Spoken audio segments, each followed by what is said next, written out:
Assalamualaikum warahmatullahi wabarakatuh. Teman-teman semua, mari kita buka platform Merdeka Mengajar di HP Android kita. Buka Play Store dan tuliskan Merdeka Mengajar. Nanti akan muncul logo seperti itu. Kita install dan kita tunggu sampai muncul aplikasi Merdeka Mengajar di HP kita. Nah, modelnya seperti itu. Terus yang pojok bawah itu ada tulisan buka, kita klik, maka nanti akan muncul semacam ini. Nah, kita perbesar biar terlihat lebih jelas.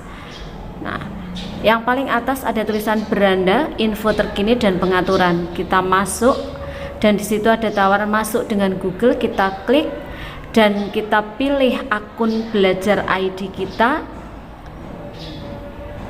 Nah, pada saat kita klik akhirnya di situ ada tambahan kelas. Jadi beranda, kelas, info terkini dan pengaturan. Nah, itu sudah ada kalau kita masuk dengan akun belajar ID. Sekarang kita lihat apa saja yang ada di dalamnya. Di situ ada video inspirasi, pelatihan mandiri dan karya nyata kita. Nah, pada saat kita coba klik video inspirasi, nanti di dalamnya akan muncul ada banyak video. Video yang pertama kali adalah aktivasi akun pembelajaran dan insya Allah ini teman-teman semua sudah pada aktivasi. Dan ada 6 video model kompetensi guru. Di situ nanti bisa Bapak Ibu lihat dari mulai pertama sampai ke bawahnya. Dan silahkan Bapak Ibu pelajari sendiri. Nah, coba kita klik salah satu, nanti mengarah ke video yang kita inginkan. Nah, ini diantaranya adalah menganalisis struktur dan alur pengetahuan. Ini nanti ada video dan bisa ditonton. Nah, setelah itu kita bisa cek pelatihan mandiri. Pelatihan mandiri untuk saat ini di situ ada 2 topik. Disiplin positif.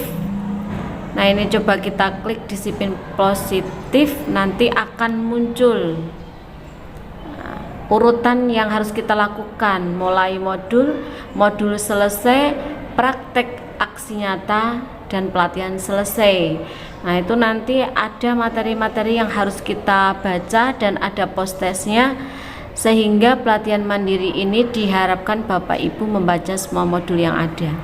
Nah, ini pada saat kita klik aksinya bukti karya saya. Nah, itu kita bisa mengupload video. Contoh ya, ini kita klik yang video. Di sini hanya saat ini hanya yang ada di YouTube. Jadi kalau kita sudah mengupload video di YouTube, kita bisa masukkan ke aksi nyata kita. Nah, ini kalau kita pilih assessment, maka kita harus pilih fase. Sementara saya di SMP, kita fasenya adalah D.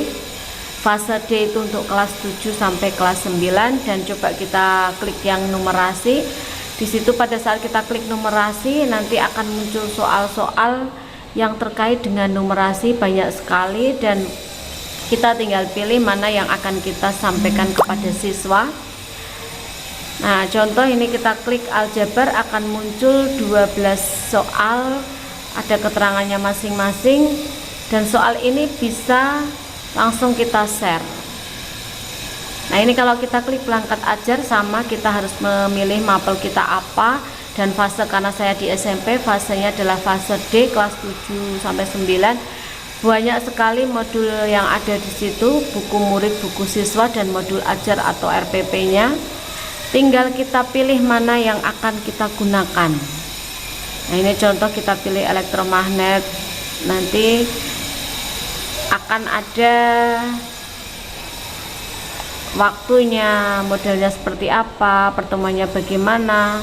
Nah, ini kita pilih, coba salah satu kita klik memahami konsep induksi elektro. Nah, di situ ada contohnya. Nah, sekarang pada saat kita klik kelas, karena kita belum ada kelas, kita bisa membuat kelas. Dan membuat kelas itu Di pusat bantuan ada banyak informasi, cara membuat kelas bagaimana, terus cara menambahkan murid seperti apa. Kita tinggal pilih. Di pusat bantuan ada banyak informasi yang membantu kita. Contoh, kita membuat kelas bisa dilakukan dengan dua cara. Yang pertama, pada saat kita klik kelas yang ada di ikon atas, atau bisa lewat assessment. Nah, contoh pada saat kita mau buat kelas, klik itu, nanti kita tuliskan nama kelas apa yang kita inginkan. Contoh saya, karena saya mengajar kelas 9A IPA, saya tuliskan 9A IPA. Nah, kita juga harus pilih jenjangnya. Kita pilih kelas 9 dan tahun ajarannya di sini masih 21-22 semester genap ya. Jadi kita buat kelas di situ. Kita juga bisa membuat, nah ini saat sudah kelasnya sudah ada, kita bisa menambahkan murid. Bagaimana cara menambahkan murid? Di situ di pusat bantuan juga ada caranya. Kita tinggal menambahkan murid dengan cara menginput atau menuliskan NISN yang sudah terintegrasi dengan Dapodik. Kita juga bisa membuat kelas dengan menggunakan lewat assessment. Kita pilih fase kelas kita, fase D kelas 7 sampai 9. Kita pilih numerasi, kita pilih assessment yang akan kita kirim ke kelas mana. Misalnya kita pilih aljabar. Pada saat kita pilih ini, kita bisa lanjut soal ini mau kita kirim secara online ataukah offline, nanti ada pilihannya. Nah, ini di sini kalau kita pilih secara online, kita bisa langsung kirim ke 9A atau kita buat kelas baru. Jadi di situ kita bisa membuat kelas baru melalui assessment yang kita berikan kepada mereka. Nah, selain itu kita bisa link tautan dari soal itu bisa kita copy linknya dan kita kirim ke grup WA kelas masing-masing. Jadi contoh, kita bisa mengirim soal itu ke grup daring kelas 9A.